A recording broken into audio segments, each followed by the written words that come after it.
You may be wondering yourself, how does one get sick with a bloodborne pathogen? Well, bloodborne pathogens are microorganisms such as viruses that are present in human blood and can cause disease in humans. They include, but are not limited to, hepatitis B, hepatitis C, and the human immunodeficiency virus we know as HIV. Infectious disease is a disease that enters into the body through various routes that's caused by microorganisms such as bacteria, fungus, or virus. Infectious diseases can range from mild to life-threatening. For disease to be spread, it requires several conditions to be present that we call the chain of infection. There must be an adequate number of pathogens or disease-causing organisms in the environment. There must be a reservoir or a source that allows the pathogen to survive and multiply, like blood, a mode of transmission from the source to the host, and an entrance through which that pathogen may enter the host. A susceptible host is also required, which means they don't already have an immune system to that virus or bacteria. Infection control strategies serve to prevent disease transmission by interrupting one or more links in the chain of infection. The primary source of potential bloodborne pathogens is blood and specific bodily fluids like semen and vaginal secretions.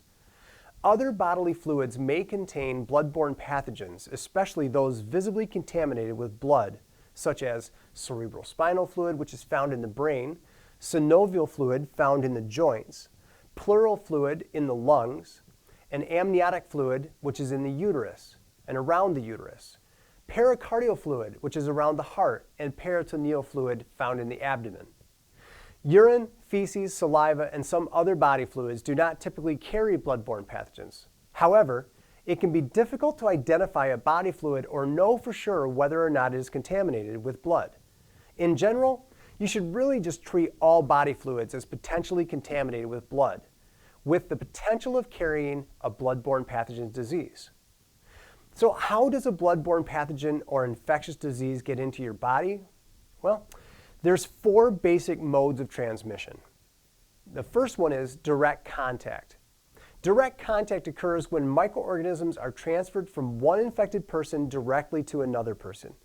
Examples would include a body artist who has an open uncovered wound and blood from a client contacts that wound. There's also parenteral exposure. Now this means that the infected blood is introduced directly into your body through piercing the skin.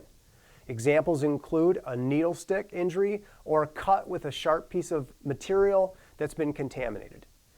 Indirect contact means that it came from an object or a tool and then got onto the person's open skin. So what is really important here is to make sure that we are decontaminating any of those objects that might actually have blood or blood product on them. Airborne transmission is another way to get it. This is when droplets or small particles containing the infectious agent remain effective for some time, float around, and then are inhaled into the body. An example of this might be like tuberculosis. Most bloodborne pathogens do not fall into that category. So what's the most common way bloodborne pathogens are spread?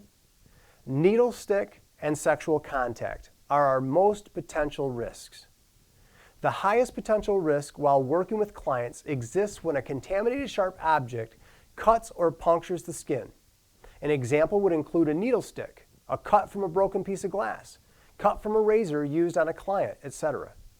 A medium potential risk exists when infected body fluid gets into an open cut or mucous membrane, such as into the eyes, the mouth, the ears, or the nose. The lowest potential risk is when a contaminated object touches inflamed skin, acne, or skin abrasion. In addition to knowing how bloodborne pathogens are spread, it is just as important to know how bloodborne pathogens are not spread. Intact skin is our first line of defense against disease. Bloodborne pathogens cannot soak through normal intact skin.